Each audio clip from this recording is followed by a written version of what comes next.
Good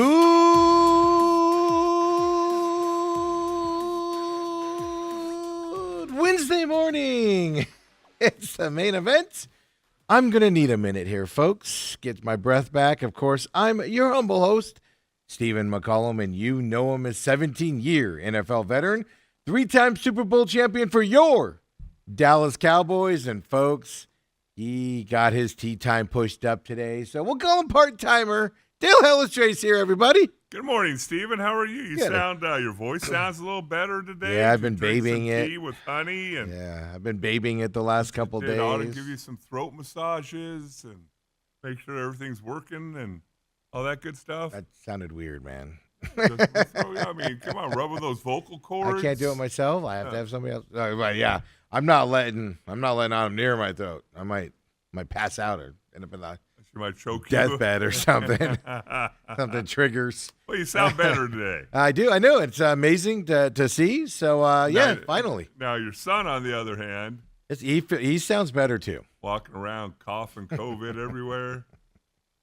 It's a viral infection is what he got. It is not contagious. It's airborne. It is not. The doctor explicitly said last Thursday, before we knew he was taking a break, he missed school for a couple days, went to the doctor, a viral infection, not contagious, Dale. Just coughed all over me. Well, I told him to do that. Yeah. I go, if he's going to go golfing at 9 o'clock, he's going to be miserable while doing it. Literally turned away from you to cough on me. Dale, but how you doing today, Dale? I'm doing pretty good. My baseball picks are all coming in just like I wanted it. Wow, that was disaster picks yesterday by me and Bruce, but mainly me in this deal. Wow, nothing came true. Why managers worry about pitch counts in the playoffs can always baffle me. I'm talking about you, Raboon. Why do you pull your pitcher? Because you're worried about, he's got to be ready for his next start. Yeah. You might not have a next start. See, that's the thing. Don't you got to, if you are that one of those, don't you have to change your strategy come playoff time? You would think. Because, again, he might not have another start. Yeah, your best pitcher might not pitch again. And if he does pitch again and he's a little tired, okay, maybe you take him out an inning earlier than you would. Yeah, and guess what? It's the playoffs. He'll be all right. He'll have a whole offseason to recover at that point. So yesterday, Detroit came back and won that game 2-1. Skewball, man, is just an unbelievable young pitcher to watch out there on the mound for him. Cubs beat San Diego. I was excited for this series. I thought San Diego had the horses and the pitching staff to get there. I'm not so sure now. I'm not so sure now that the Cubs possibly don't sweep today coming up here. Boston, New York, I think that's going to go 3. New York's going to be in there. Boone's a good enough manager. He's going to fix that error he made yesterday on top of it. The question you got with the Yankees, though, is it Aaron Judge of regular season or Aaron Judge of the playoffs? Because he goes from Superman in the regular season, he goes from Babe Ruth in the regular season to whatever low-level player that barely stays in the major leagues that you want to pick in the postseason. It's amazing to watch. McCollum in the postseason. I'm trying not to insult myself or you, Dale, here today. Cincinnati, of course, like I said, yes, welcome to the playoffs. Enjoy your 2 days, but it's over for them. Wow. Yamamoto's on the mound today. They have no chance. Experience-wise, no chance. If Blake Snell mowed him down, Yamamoto's going to do even worse today. Yeah.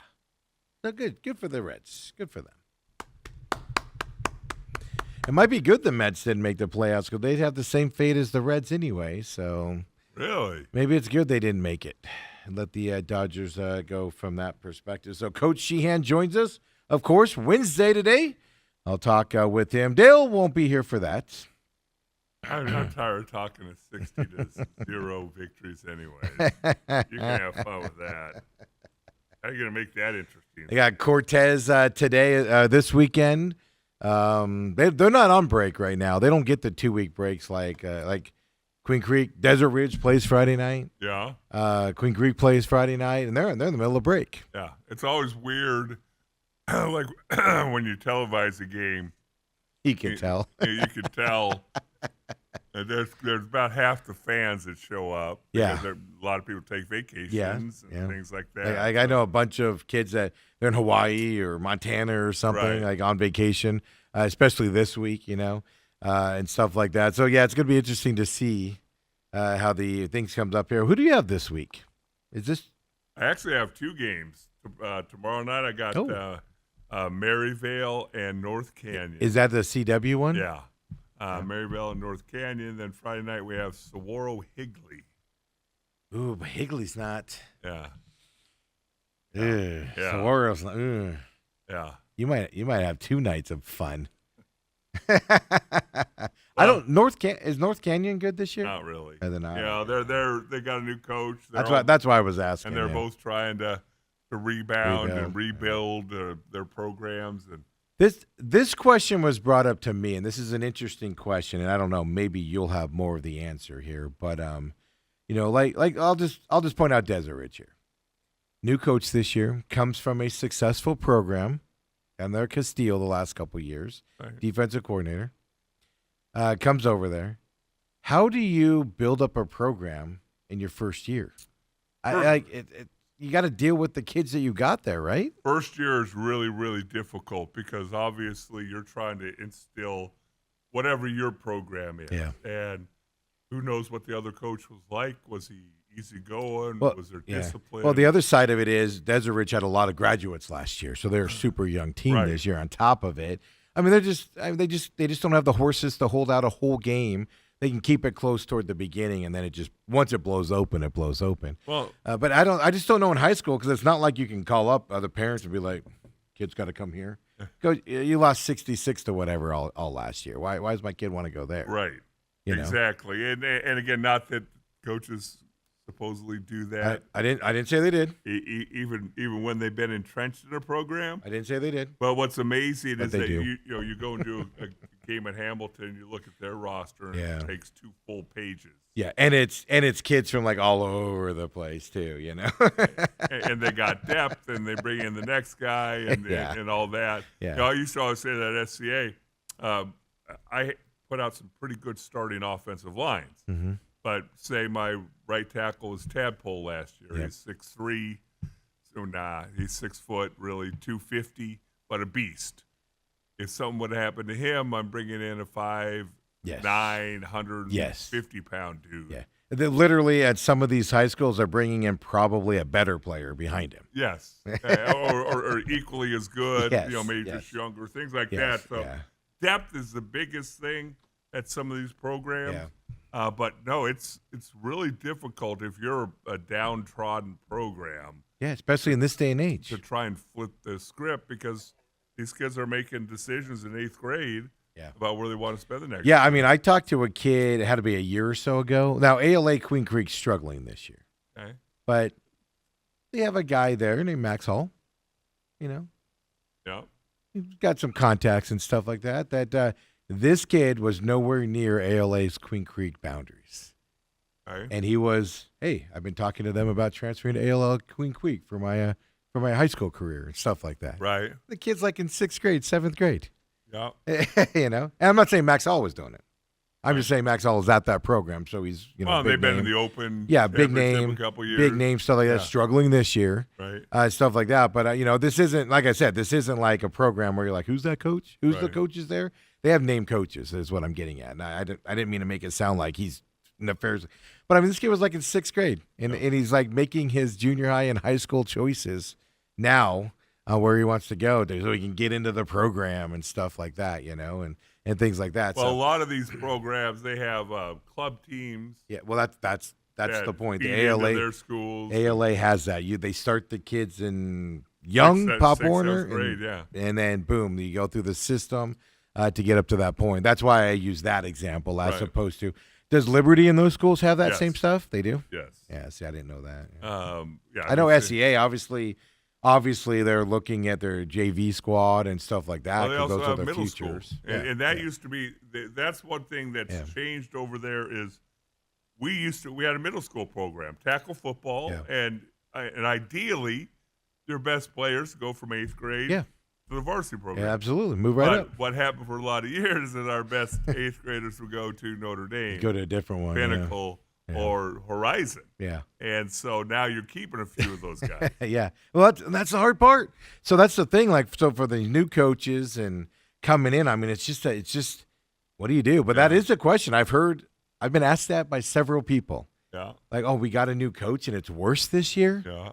And I don't know the inside workings of Desert Ridge. I just don't.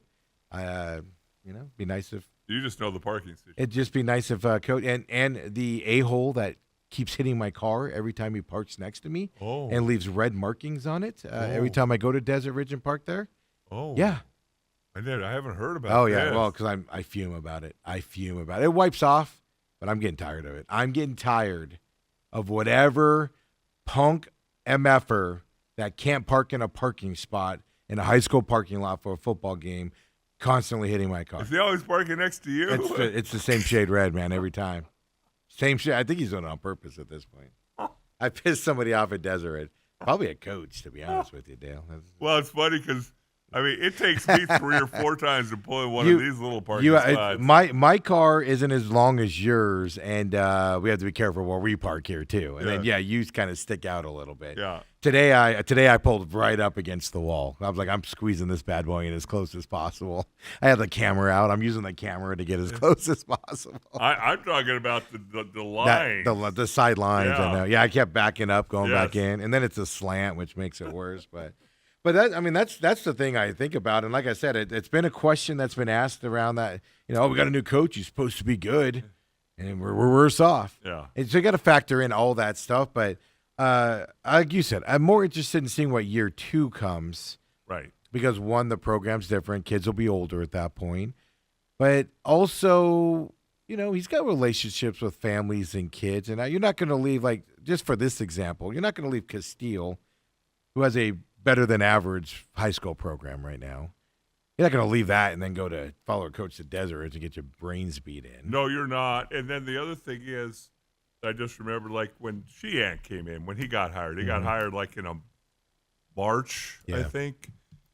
So he had to retain almost all the coaching staff from the year before, even though he had some guys that he wanted to bring in. Yeah. But it was so late that they had already committed. Yeah, it's other places. School they're and I paid attention to that. I think it's a new coaching staff altogether.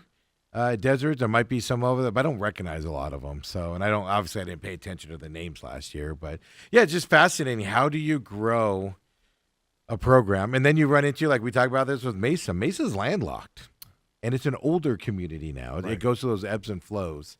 It's an older community now. So how do you build Mesa? Well, you go get kids from California, apparently. To grow it from that perspective. So it's fascinating, right? It's the thing, even like Saguaro, the neighborhood around it was the neighborhood I grew up in. Yeah. And that was, was formed back in the late 50s, early 60s. Yeah. And the thing is, those houses are now so expensive. Most people just stay in them. Yeah. And so now those same It's people changed are even more. 70 and they're not having. Well, I saw, like, my parents still live in the house I went to school in, and everything. They've remodeled it 1,000 times, but I've seen the ebb and flows. Like when I graduated high school and moved on and went to college, then it became like a rental. Every house in the neighborhood became a rental, right? Okay. And then we saw young families buying again with young kids, and then they grew up and went through that neighborhood. And then it went back to the rentals again. Now it's going back to that phase where all the old people are dying off and young people are buying them again. Right. So you literally see these ebbs and flows, and that's a feeder into Dobson High School. Right. So like when my nieces and nephews graduated from Dobson, whatever it was, 18 years after I did, it didn't even recognize Dobson at that point. It was a different school than it was when I was there. Now today, Dobson's more like it was when I went to school there. Well, for instance, when I graduated in 1980, there were 750 kids in my graduating class. That's a lot for that area. And so almost 3,000 kids went to Saguaro. Over the last 20 years, I think that they have, if they're lucky, 1,700, 1,500 kids. Well, just you have so many different choices. Yeah. I mean, just like I said, just where I live, you got Skyline, Apache Junction High School, Skyline, a mile and a half apart from each other. Skyline's Mesa. Apache Junction is obviously Apache Junction. Desert Ridge, which is Gilbert High School in Mesa. You got Eastmark, which is Queen Creek, a couple miles down the road. That's just right there. They Right. could throw a rock and hit 4 different high schools. And it's like so you can, if you're in that area, you can pick and choose. With Right. Not all of them are terrible. Eastmark, I guess, has some success, but as a 3A though, it's a smaller school. Right. But as it's building up because it's fairly new, I don't even know. I know Chrisman High School last year had a graduating class for their first time.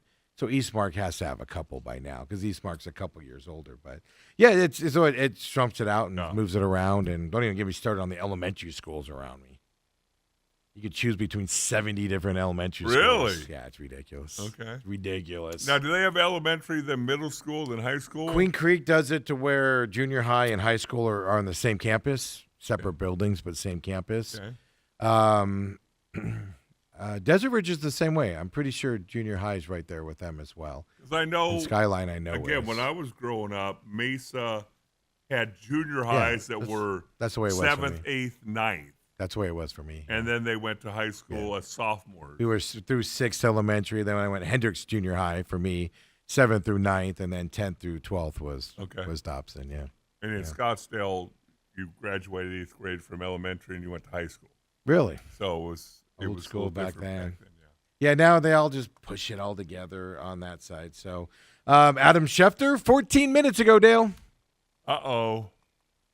What happened? Cardinals running back Trey Benson near the end of last Thursday's game versus the Seahawks, and I'm just reading his Twitter feed here. Benson banged his knee. It's not thought to be serious, but his status for Sunday is now in question. So it's the first confirmation we're getting that Trey Benson's hurt because he hasn't been practicing. You wondered about that, didn't you? He didn't practice Monday. After a weekend off, after a Thursday game, weekend off, and he was not near the field. Nobody saw him on Monday at practice. And you went, that's not a good sign. That's not a good sign. So Adam Schefter putting that out here right now on Trey Benson. Not good. Well, then when they upgraded Michael Carter on Monday, you don't get elevated from the practice squad usually until Friday, whatever the deadline is, because you want to utilize practice squad and stuff like that. They moved him up on Monday. And they've been trying out running backs this week. I got confirmation on that too. So there's a running back problem with the Cardinals right now. That's not good. There's more than a running back problem, but yes, that well, is I mean, concerning. injury problem. Yes. And, other than that, but injury problem from that side there. So that's pretty much the first confirmation. One, it's a knee. I mean, I get it. Wear knee pads. Why don't people wear knee pads anymore, Dale? Because they want to look cool. Is that it? Everybody, I swear to you, everybody wants to look cool, so they don't wear thigh pads, they don't wear knee pads. And, you had that option when I played. You didn't have to wear knee or thigh pads. But Really? if you got hurt, you got fined. So, and I don't ever know what the fine was. And you had giant thigh pads and knee pads. I thought they looked cool. Now they're small for a lineman. I take that as a badge of honor. But I can understand why a running back doesn't want giant knee pads. Yeah. Nowadays, though, they can get the same protection. They're thin. You don't even know you have them in there anymore. Well, I tell the story. Nate Newton, who locker next to me, he's about 6'2", 350-ish. Towered. Dale looks small next to Nate Newton. 350-ish on a good day. And he would always take inside the big, bulky thigh pad is a little plastic shell. And so he would take the foam padding off and just put the shell in his game pants because he felt the thigh pads that weighed about 8 ounces slowed him down. I said, Newt, you're 350 pounds. The thigh pads weighed 8 ounces. Are you kidding me? But it was something in his head. Yeah, he's like, I can't perform as well. I had one game where I couldn't get to the quarter. I was half a second late to the quarterback, and it's because of those stupid knee pads. Crazy. It cracks me up. But we got to get to the topic that just won't die. Maybe it'll die now. Oh. That's your Arizona Diamondbacks justifying their job positions again yesterday, Dale. I sat there and I watched the Mike Hazen, Torey Lovello press conference. Why? Why do you do that to yourself? Just torture. torture. That's it. Why don't you just go stick your hand on a hot stove? I'll tell you this. I did it. I watched it here. We left here, and Ethan drove home, and I was like, I'm just taking it. I was so bad. I was so like depressed. I was like, I'm just taking a nap. I just took a nap while he was driving us home. I was like, I'm just gonna take a nap. I'm depressed by this. You can sleep when Ethan's driving. I'd prefer it. I'd rather go without knowing, without seeing it coming. We made it home. Okay.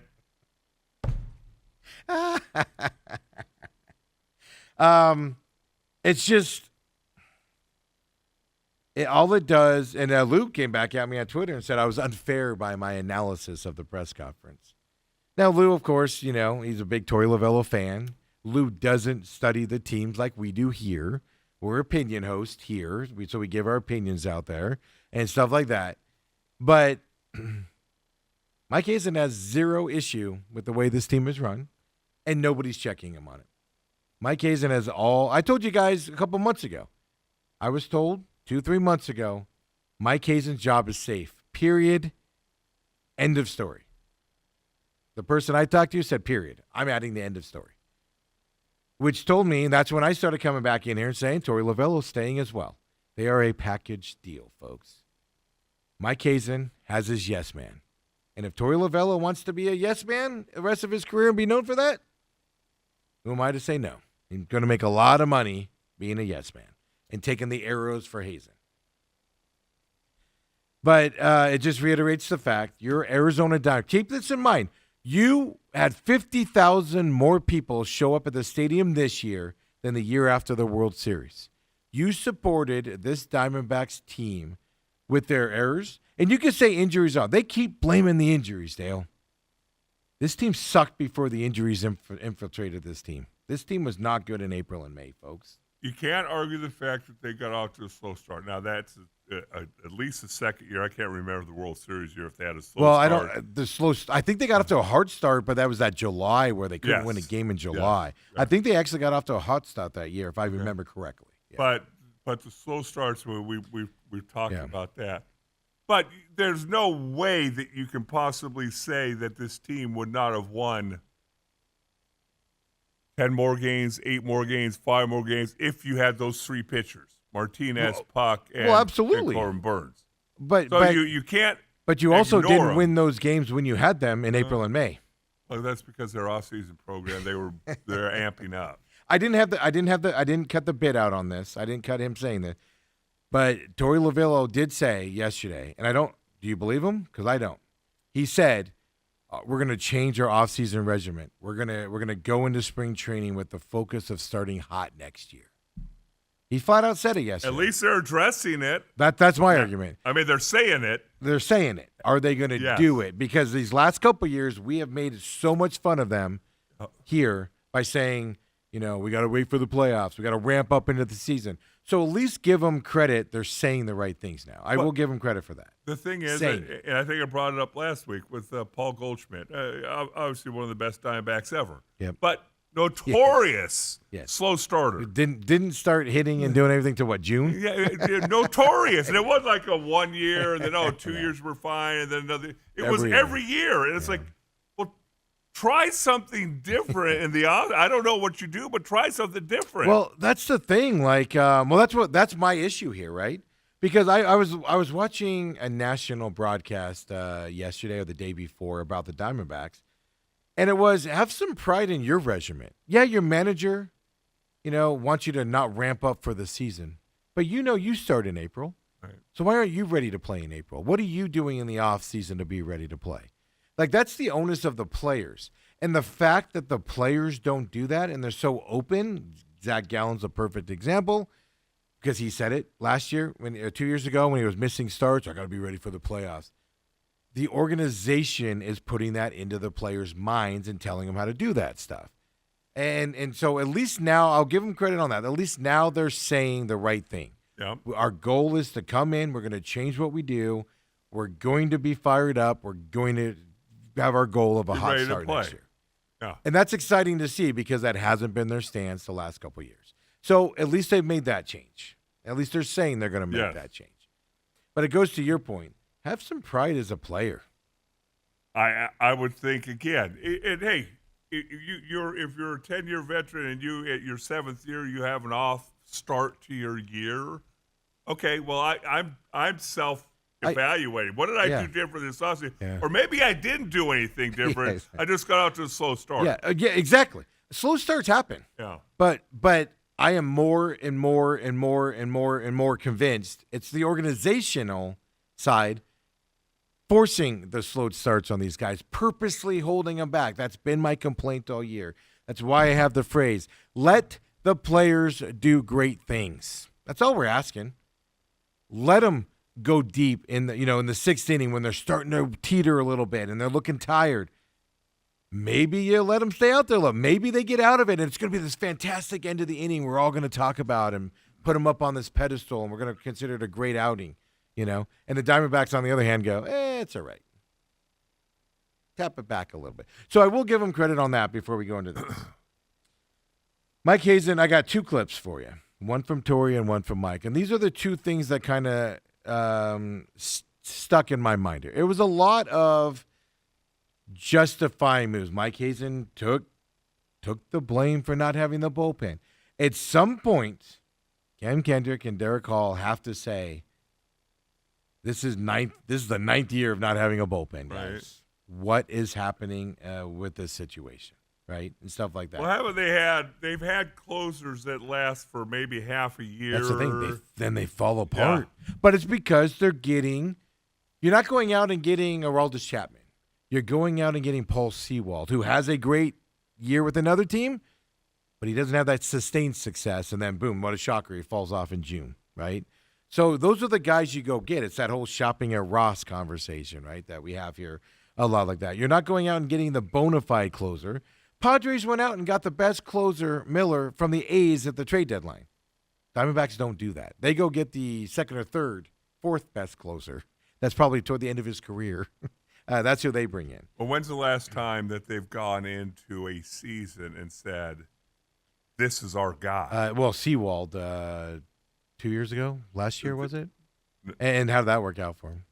Well, they had to bench him. Well, they kept pitching him and blowing saves. And then they eventually had to bench him. Yeah, and then when the pressure got too much, they benched him. Yeah, this is what amazes me, and I said it to Coop yesterday, and I was listening to some sound stuff yesterday, so I went and listened to some of the show yesterday for some sound. I was checking out some sound and getting some ideas with the guys here and Riley and Ethan and Kobe and everything, I just happened to listen to the part where Bruce was like, they're not decisive, and this is what amazes me, and it just hit me in that moment. The Diamondbacks aren't decisive on anything. Look at the third base coach this year, right? Martinez. They just kept throwing him out there when something was wrong with them, and they just kept doing it. And then they finally make a decision when it's probably too late. Sewald last year, they just kept throwing him out there. Guys that aren't hitting, they just keep throwing them out there, and it's like they're not hitting. Do something else, right? They take their time with those decisions. Season ends, another disappointing season, literally next day. Tori's coming back. This is where you make your decisive decision? You don't want to think about this? This is where you're decisive? Well, you asked him to be decisive. It's like, why this moment are you decisive? If anything, this is the moment where you take a couple weeks and think about it and go over everything. And they were like, literally a day after the season end, Tori's coming back. Let it be known. It's like, this is where you get decisive? But here's Mike Hazen talking about, looking at Tori. We know what Tori is. If you don't know what Tori Lovello is as a manager today, well, you're not paying attention for the last 9 years, because we know who Tori is. Good or bad, whether you like him or not, we know who Tori is. And then also kind of just looking at other assessments here. Here's Mike Hazen yesterday during the press conference. And I get it. We are here to win and lose, and we will ultimately be judged on wins and losses. I'm not skirting that one iota. There's a lot here in my mind that Tori does so well that puts our players in a position to have success and be confident and feel good about what they're doing on a daily basis. It's also on me to provide him with the resources to go out there and win baseball games. And I did not do that this year. Once that first line got hurt, there was not enough there to safety net underneath that. And I need to do a better job of that. Yes, if this team had stayed together and healthy and all those things, and I bought at the deadline, we would be looking at this through a different prism for sure. And it would fall 100% down probably wins and losses, making the playoffs, potentially winning the division, and moving into beyond. Yes. I also am not a believer that you're just flipping coins and making changes to make changes and throwing away all the good stuff that we have, and the stuff that we did in 2023 wasn't an accident, and we won 89 games last year, even though we didn't make the playoffs, was not an accident. And yes, we fell short of what we thought on paper was going to be our expectation this year, but I also have to take the aggregate of all of those things, because if I just start flipping coins as to who's here in front of our players and what they're going to bring to the table, then I don't know what I'm evaluating, because I don't know what I'm going to have on a daily basis to when we come down and we actually have to make adjustments to things. I need what that baseline is going to be. Your thoughts, Dale? It sounds like he didn't give him enough assets after that first line. So shouldn't his job being questioned today? Well, I think it probably was. I'm sure he sat down with Ken Kendrick. You don't think that Ken Kendrick sat down and said, hey, explain to me how the hell I spent the most money I've ever spent, and we're going home. And I'll even go a step farther. Mike Hazen said Torey Lovullo's coming back, and Ken Kendrick went, okay. Well, that's what you hire the general manager to make those decisions. Okay, but you didn't get it on there. But then he goes, yeah, it's wins and losses.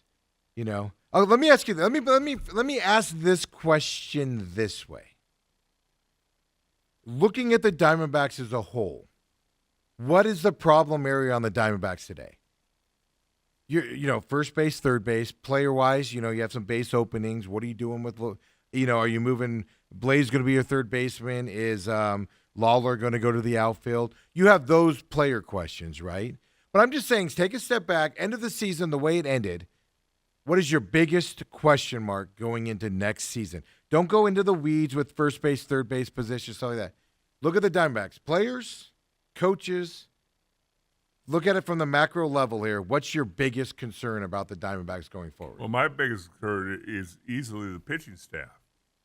And okay. You're not having three key guys back probably for the entirety of next year. And you have some of those player issues, which falls on whom? The GM, right? Yeah. Here, what's your next biggest thing? Because to me, it's coaching. It's decisions on the field. You can say all you want, injuries kept you from winning games. Torey Lovullo as a manager cost you. If he wouldn't have made some of those egregious mistakes throughout this season, you would have won 10, 15 more games. You'd be in the playoffs today. But maybe as the a question mark manager, is the you're coaching. the one who, when you go over situations, and said that's what you want to see happen. Torey said he's inning went through whatever. It's his responsibility. 1 through 11, I think he said. After that, it goes to other people. But Torey said those are his decisions to make. My biggest question, if this team rolls back, they don't add one more person, and they roll it back the way it was this year, I firmly believe this team would be a 500 team, or maybe in that 500 range next year as well, just like they were at the end of this year, if you kept everything the same. 500 team next year. Is that good enough for you? No, it shouldn't be. You should be better than that. Really? With the talent that you got. Give me a manager that doesn't struggle with stuff and do what they do. This team could push right now without adding anybody else with what they just did on this side. A 500 team period. But that's who gets fired first, players or managers? Well, usually managers. Usually. Baseball's a little different because you can make DFA decisions, etc. Can you improve this team next year with a different manager? The problem that you got is, and other teams do this too, Dodgers have done this longer than the Diamondbacks have, folks. Dave Roberts doesn't make decisions. It comes from above. 2-3 years ago, it was well known that Dave Roberts would get notes in the some little snotty-nosed kid would run into the dugout from back in the state, hand Dave Roberts a note. He'd open it up, look at it, and then make the move. It happens with all teams. But again, why was Hazen's job so safe after this? Well, again, it's because the ownership is fine. You came to the ballpark, 50,000 people more on a team that struggled all year long. I forgot that they won 89 games last year. and missed the playoffs by one. Yeah, well, half a game, but whatever. Yeah. Yeah. Is that acceptable to you? Again, I just can't get it out of my mind. The Rangers decided it wasn't acceptable for them. Well, you And know, the it'd be Diamondbacks interesting if we can remember. Keep an eye on it next year. Oh, I know, I'll remember. Who made the right move? Well, it's also who you hire. I'm like I said, I just sit here and then listening to Hazen talk yesterday. It's just blaming. He's the king of blaming injuries. The king of it. And it's like, all right, we get it, man. Injuries happen. Rangers are more injured than you were this year. Yankees lost high pro. Garrett Cole didn't even start a game for the Yankees. You can't compare them. You can't compare the better pitcher and Garrett Cole going down You than can't anybody you have on the Diamondbacks. Can't compare Yankees, Dodgers, Diamondbacks. You can't compare losing one of the best pitchers in baseball before the season starts and still making the playoffs. He might have just had a 500 year anyway. I agree. Yankees is a little out there. It's just frustrating. Then you got Torrey. They asked him, was he glad to stay, et cetera, et cetera. Here's Torrey talking yesterday as well. I was at peace with whatever was going to happen because I've done my absolute best. And we all know when you do your absolute best and it just doesn't meet the mark, then you have some satisfaction and walk away when you can walk away from that. But I'm not ready to walk away from this. I want to win a world championship here in the Valley. I want to celebrate with the fans. I have dreams that we all talk about, and I'm just grateful for that being in place still. If they're going to move on from me, I was going to be like, somebody better is going to come in here and make some good things happen, and that would have given me some happiness. So I was trying to find some positives in it, and I'm just grateful. Right now I'm feeling just very grateful for them still believing in me, and I know we can do this here. I feel very strongly that we're going to do something special. They don't believe in you, Torrey.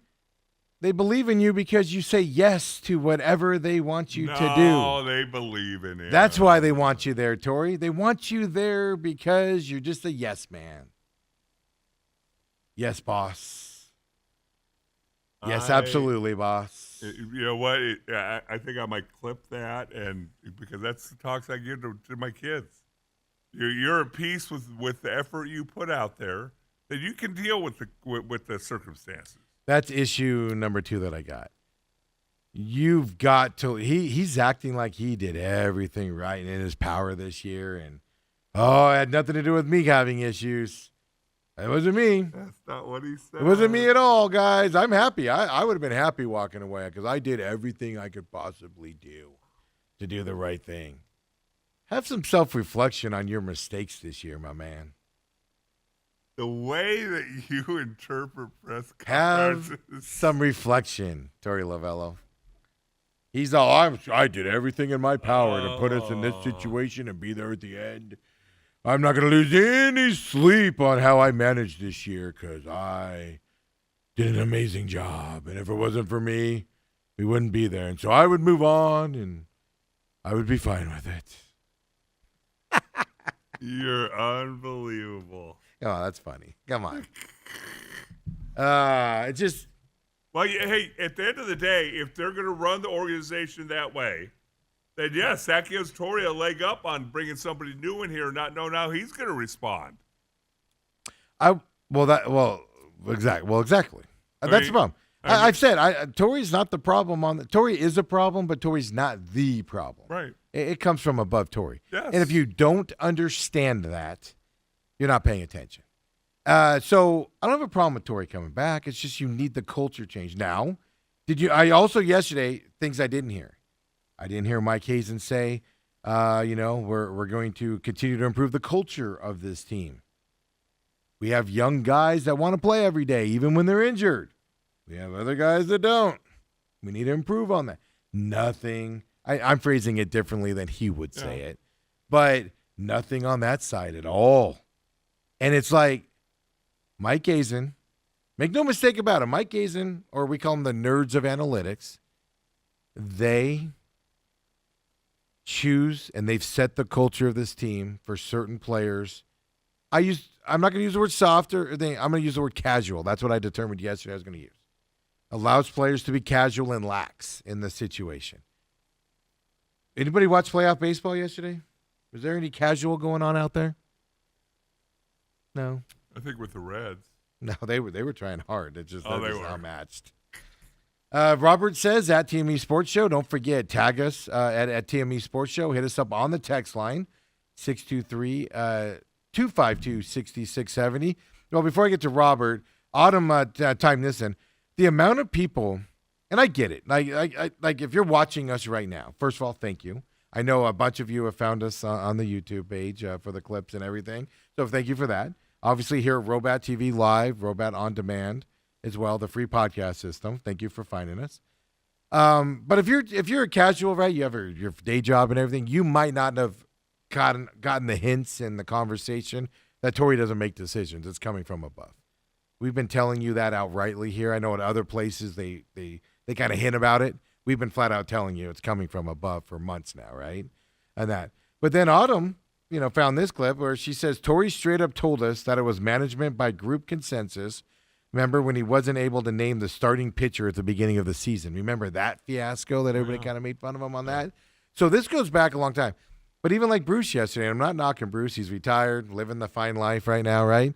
But even he was like, wow, I was surprised to hear that the other day. Yeah. So I understand casuals, but that's the message I think we need to get out there because Mike Hazen, Well, what's amazing getting to away me, with and this is always a thing with me, when I played, since I've stopped playing, there's certain things, like, why do you even come out and acknowledge that?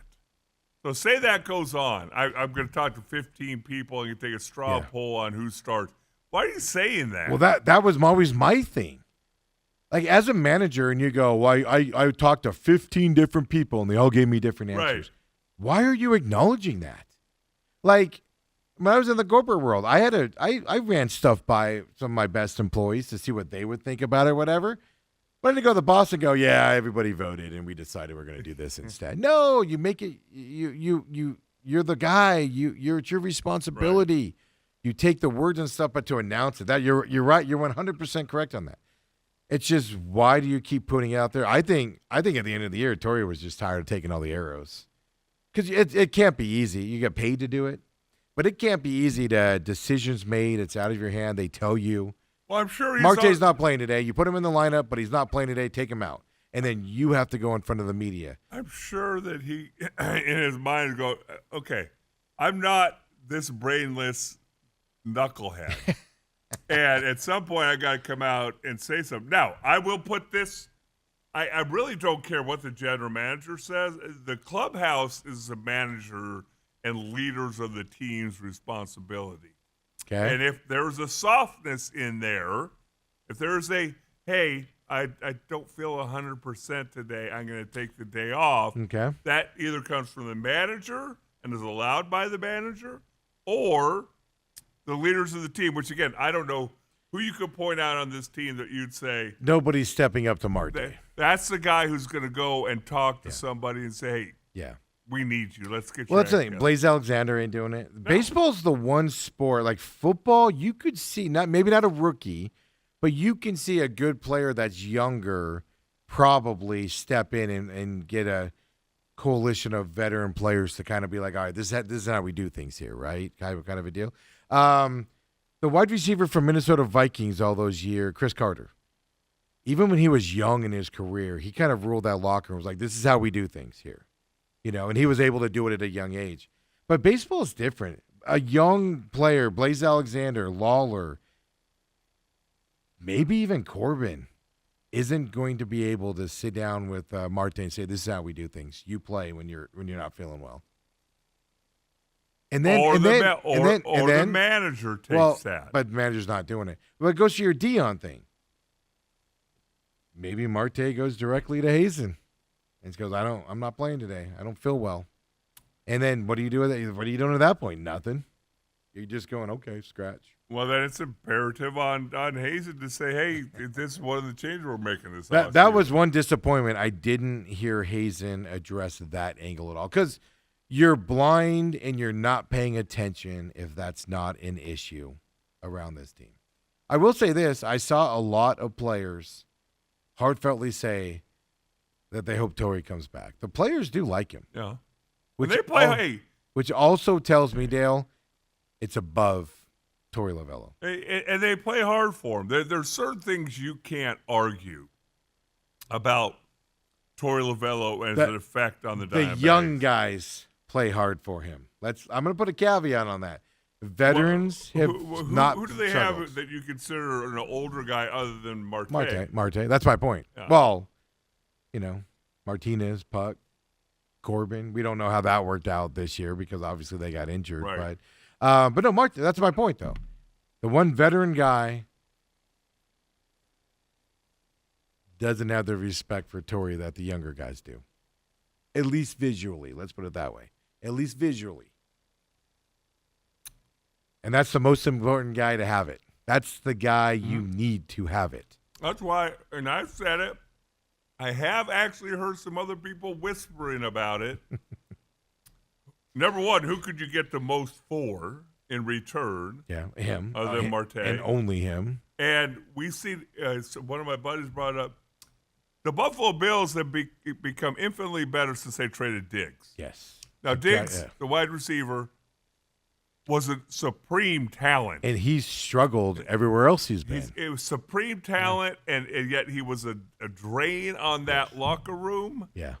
and they trade him, and they couldn't replace his talent. Yeah. I think so many times you get caught up with, well, how are you going to replace Marte's talent? Well, maybe you don't.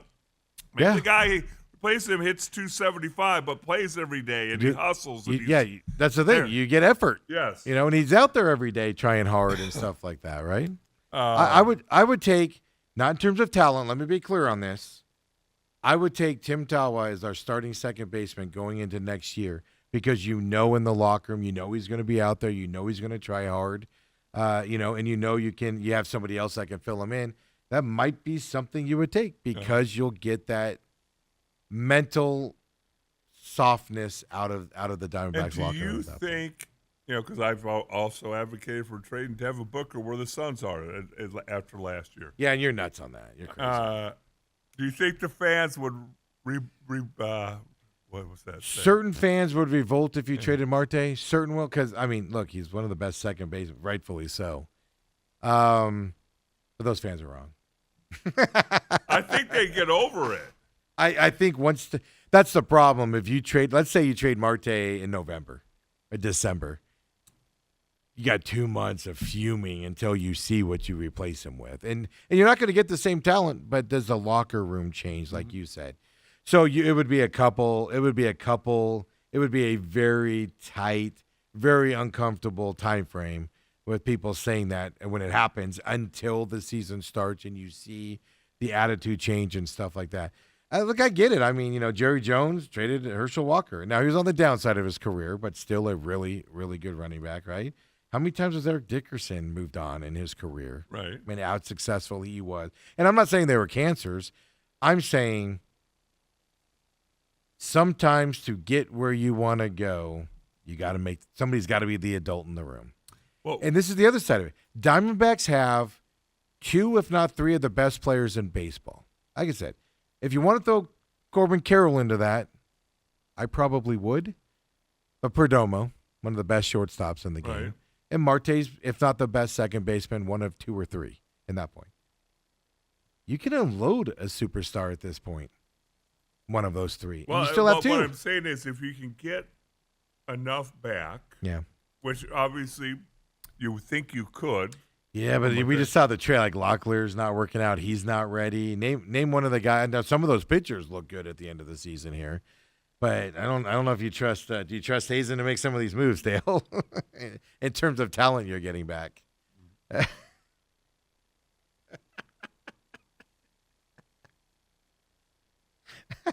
Dale's head hurts. He's gonna get anger. He's gonna hit the golf ball and get anger out of it there. And again, the whole every time we talk about it, when we get done talking about it, at the end of the day, I go, and yet they were in it with all the nonsense, with all the BS that went on this year. Well, whether it's because of the Mets flailed away or whatever, they were in it until the last week of the season. Okay, and this is my argument now. They were in it last year till the last day of the season. 100%. So what do you? It's obviously you're at the point you're at now where you can't get over that hump the way it is now. So what do you need to change? Well, again, that's where two things I go to. Number one, if Puck and Martinez were available for the entire year, you're telling me they're not going to win 5 more games? Yeah, Burns is winning. Burns is winning. Are you 5 telling more me they're games. not winning 5 to 10 more games on the low end? Yeah. And you can't. It's not again like if I go down on this radio show, you can't replace me. You could try to. You could bring Ethan in here, but it ain't gonna be the same. The worst part is your body will just be laying there and they'll just come and sit down right on top of you and start talking. But I'm just saying, it's like that's the way radio works, folks. If you don't know, how close they've been the last I know. 2 years, and actually, I'm more angry about last year's deal and the way Yes. they handled the end of the season. but this year. But I guess this is my argument. They're right there, man. They're right there. Are they doing anything to get over that hump? Or they're just saying we're good enough? They signed Corbin Burns last offseason. Okay. And then but I'm talking about okay, I agree with you on that. That's the one signing that you cannot quibble with. You can get mad at Jay Montgomery, you can get mad at Mad Bum, you can get mad at Greinke, end of their career guys coming in, large money to come here. Nobody else wanted them. You signed them, big name, whatever. An injury happened there, 100%. When there was no, I guess I'm upset about because there was no top-down evaluation from above. You do not do a top-down evaluation of your team from every crevice, every little nook and cranny 2 days after the season end and then just say, we're coming back, bringing them back. You don't think that they started talking about a week ago? Oh, they were talking longer than that. And again, the one thing you cannot dispel. This was probably Mike Hazen's best sell job ever. You cannot dispel this. The guys play hard for Torrey. The young guys. Again, there's only one old guy, if you're going to say that. That's the big one. That's why, in my mind, I would trade him. Yeah. If you know you're going into next, now you need pitchers, whether Gallen comes back or not, Kelly comes back or not, you need pitchers next year. Yeah. And you know they're going to pitch hard for Torrey, right? But that's my point. This team, as a young team, Torrey gets the best out of the young team. Yeah. Go young for a year, knowing what you have to deal with. Two things is going to happen. One, they're going to get the experience. Let Lawler struggle next year. Let him. Because you're setting it up for 27 when you get an ace pitcher back, right? You're setting it up for 27 when you get Puck and Martinez back in the bullpen on that side. Experience is just good. And then you can add a couple of veterans in the next offseason if you want to spend that money. But that's kind of my argument going into next year. How are you improving for next year with the injuries and the limitations? Now, the player side, we won't know for a while, obviously, right? And things like that. But coaching, like, what's the coaching staff going to be? Yeah, Torrey's coming back. Pitching coach, downgrade. They made a horrible decision with the third base coach this year. What are we doing on that? I'm sure there'll be changes. I'm sure that so that's all the factors we got to get into on that side. So that we are looking at here. So your buddy Brock Purdy, I just want to bring this up to you on this Wednesday before you take off and go golfing. Is he going to go down as the why you don't draft last draft pick players with all the injuries? What are you trying? What nonsense with are all you the injuries? Trying to spew all the injuries he has. No, he's going to go down as probably the why did you sign the last pick of the draft to a big contract? Hey, we never gave Jerry Jones the credit for saying, hey, you signed these guys for big money. You don't know if you're going to have them or not. No, I gave it to him when he lost the defensive. He literally signed that defensive guy to that big money deal, and then he was gone like a week later for like 6 weeks or whatever. So I said Jerry might have a point on this. You lose Dak for the season shortly after you sign him. You might. Jerry might have a very good point on that case in terms of your budgeting and your money and stuff to that effect, right? But No, in all seriousness, I mean, Brock Purdy's hoping to play on Thursday, against the Rams. It's just bad. It's just a bad start to the season for the Niners. My question is this. You have a lot of injuries on a team going into the NFL. I know it's changed since you played. 49ers are 3-1. The 49ers have given themselves a window that they can have several bad games in a row and still be all right. Right. And get healthy.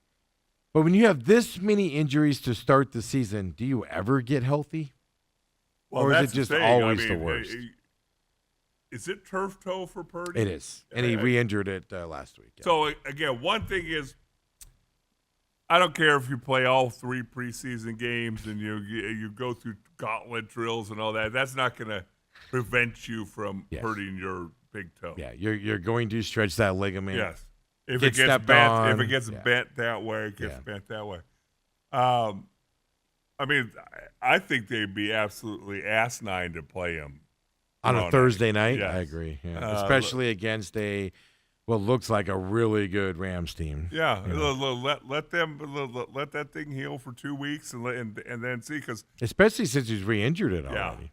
yeah. It's only gonna get re-injured easier. It's just, I mean, it's not just him. It's a lot of the Niners are hurt. Yeah. So, because now you have second stringers playing. Well, that's why going into third stringers. We both picked to finish at least second or third in the division. The Niners.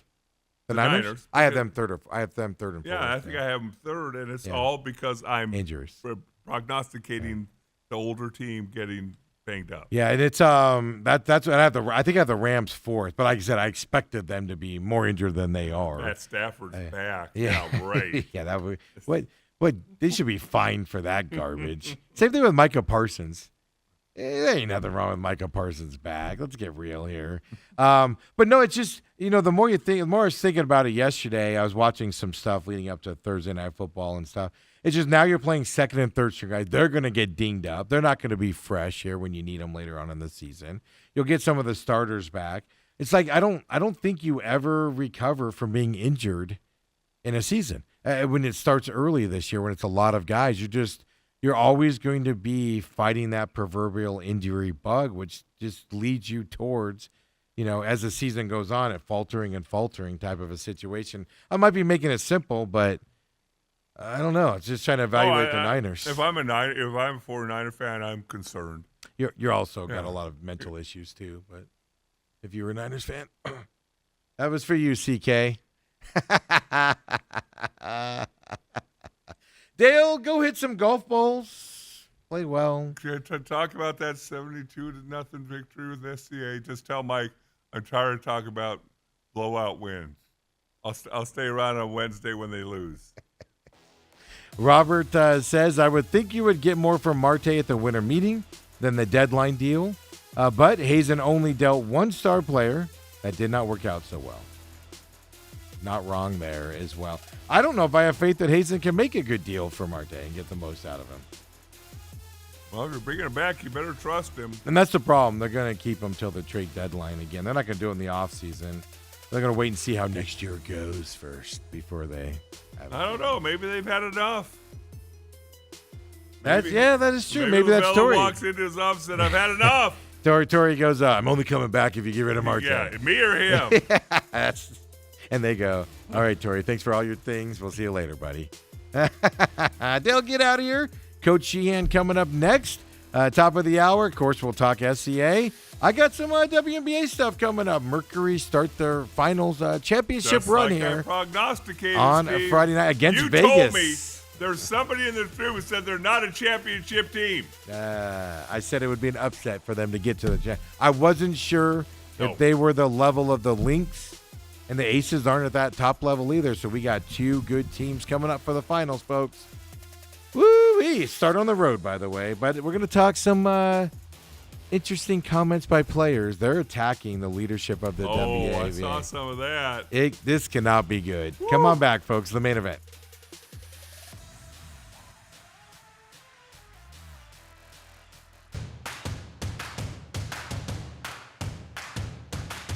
And we're back here. Main events. I'm Stephen McCullum. Dale's, they texted him this morning and moved his tea time up. All the men's club guys are coming back into town. Tea times are getting later again. Well, apparently not this week. So he got an unexpected surprise there. So I said, get out of here. I got you. I'm better at this than you are, Dale. You get out of here. I got you good enough. But of course, that means on Wednesday, excited to have him, Scottsdale Christian Academy head coach, Mike Sheehan.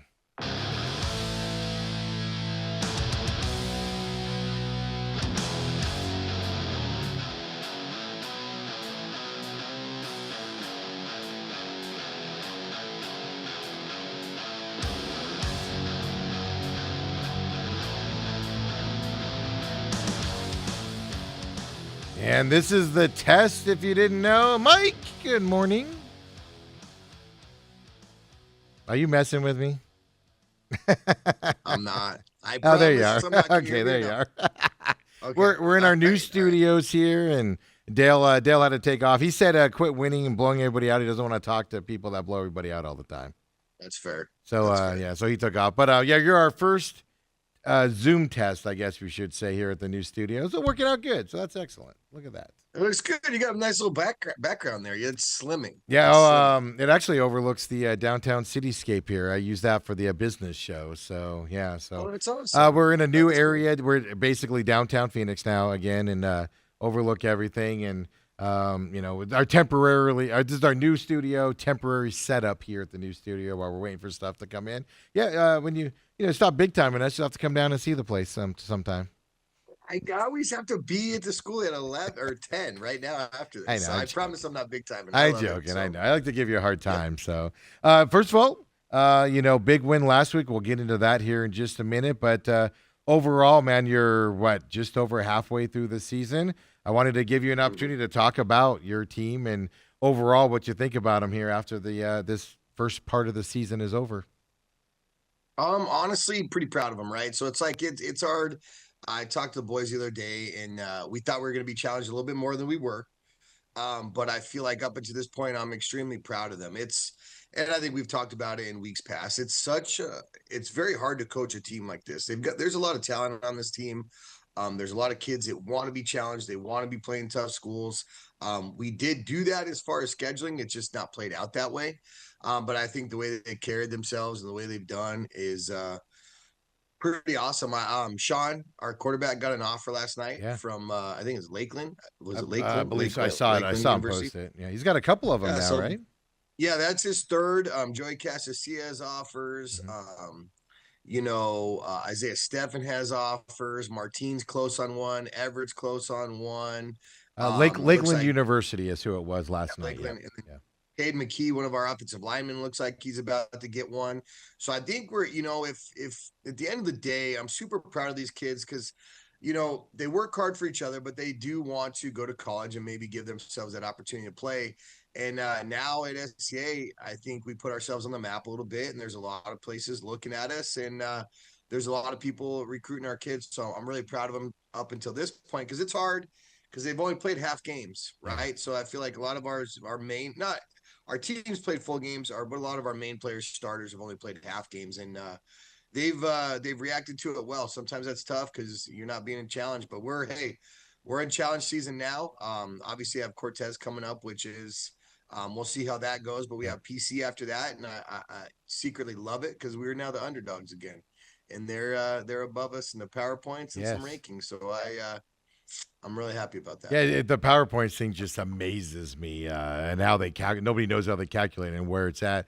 And just when these college coaches, I'm assuming they talk to you when they look at the players to see what kind of players they are, practice, etc. Things like that are the. I don't want to say it hurts the players as they're being recruited, but the lack of competition that you faced this year, or at least it's resulted of facing, I should say. I'm trying not to be disrespectful, but. No. Do I the college coaches look at it and go, yeah, he looks great, but yeah, they do, right? So they want to see it against a little bit better competition, and obviously that comes more in the playoffs. I think the super highly touted kids are always recruited early because it doesn't matter like who they're playing the competition. They're recruited early. They'll get offers as sophomores, juniors. But the kids are like legit like football players that you can't really necessarily see outside of pads. they're not necessarily like weight room warriors. Like a lot of them are like just legit football players. Those don't happen till later in the season. Yeah. And a lot of the D1s, they're super early on kids because obviously they're super early on kids and they throw offers around like no other. These small schools, every offer really does matter. So it's a big deal. They take a little bit more time. They dive into kids a little bit more. And I think in late October, excuse me, in late October into November is where our kids will start to get recruited a little bit more, because that's when some of those schools really dive deep. Their seasons are pretty much all but over, right? They might have a bowl game or they might have a small playoff system or something like that, but a lot of these schools will start to kind of end towards the middle of November, and our kids will really pick up. I think there's Missouri S&T, which is a great school where there's a kid from Notre Dame that I coach. He's a quarterback there. They're starting to pick up on Sean. They're a D2 school. So I think, and they said they don't recruit until November. So I don't even know if that's a long answer, but I feel like no, that gives a perspective of it. Yeah. I mean, you always hear, there's kids, at Basher that, since they were sophomores, they've known where they're going to go, or at least been recruited. It doesn't happen at this level too often, and this is Sean's third year, right, as quarterback, or at least second year of quarterback, right? Only second. Remember, like he moved from tight end. That's right. He was pretty much, I don't think he had a varsity snap as a sophomore, and he was mixed into that role. He wasn't necessarily a quarterback, but he can be. He sure can be. I was watching the game film from Chino Valley last weekend, earlier this week, and watching him throw the football, and it just a memory came back to me, because I remember talking to, so I apologize, Sean, that you're going to hear this now. Don't let it affect you. But last year, I remember I looked at Dale and I went, what are you doing? What are you doing with this kid as a quarterback? He threw wobblers out there, and stuff to that effect in his first start. And the way he's grown to what he is now, I mean, he's a solid quarterback out there, throws perfect spirals, reads the defenses. Like, it's amazing to watch his growth, that he did. And then coming from a tight end, obviously I wasn't blaming him or anything to that effect last year. But, I mean, it is amazing. That goes to your coaching, obviously the work he put in the offseason.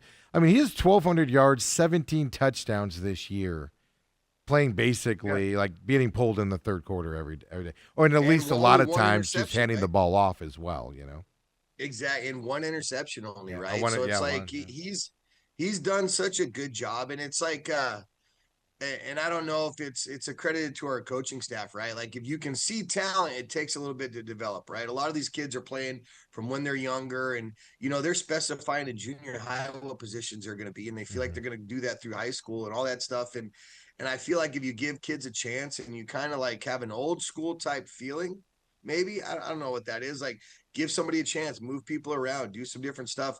I think Sean has really embraced it, and we saw talent in him early, but it was like the rawest of raw, right? Like that's a better way of putting it than I put it. Yeah, or just raw as can be. No, it's fine. Yeah. It's just super raw. Like, you saw that first game against Santan last year. Like, he probably deer in the headlights, but you see that he was athletic and could make some throws, not necessarily the reads, but it was a little overwhelming to him, and he grew throughout the season.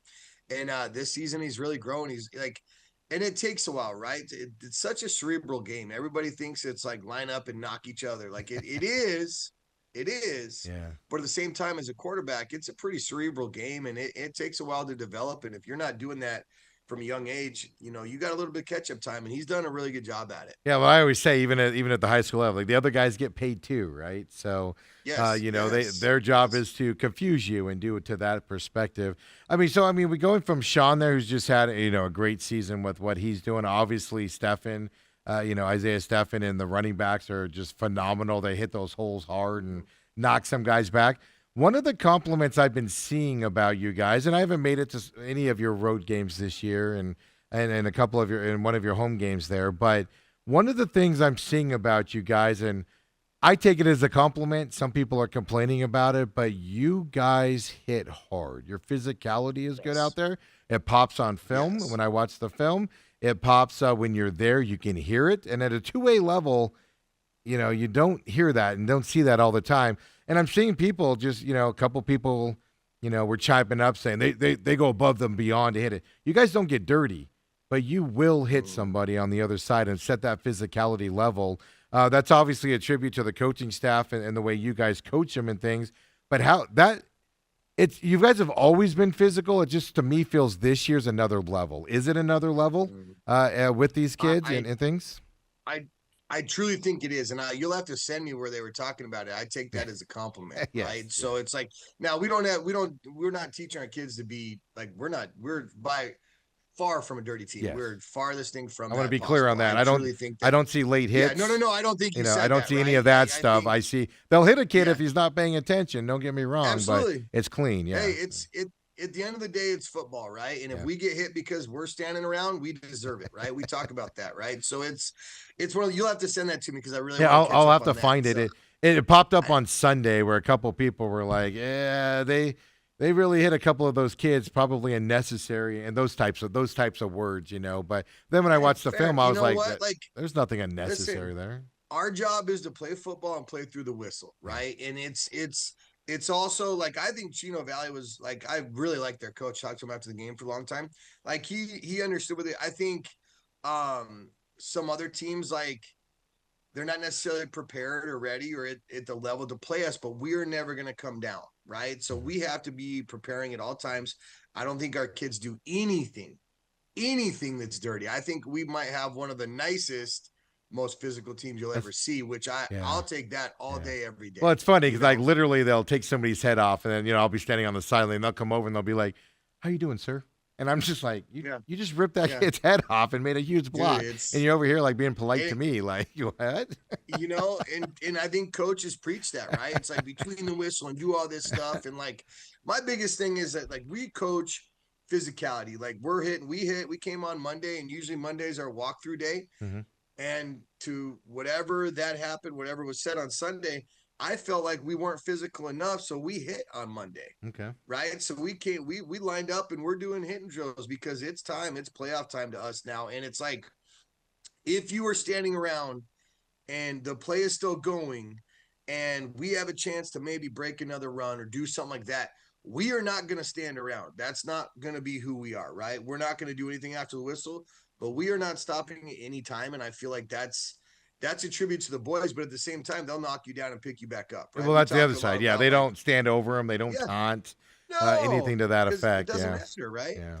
We're we want to be nice physical people. Yeah. How's that? Nice Well, physical people. let me ask you this, and it's not your responsibility for other teams, so maybe this is a loaded question, and I apologize that. But I mean, my experience, in 2A level is you guys, Pima, Santan, last couple years with those, D1 recruits that they had on there, and they were physical teams.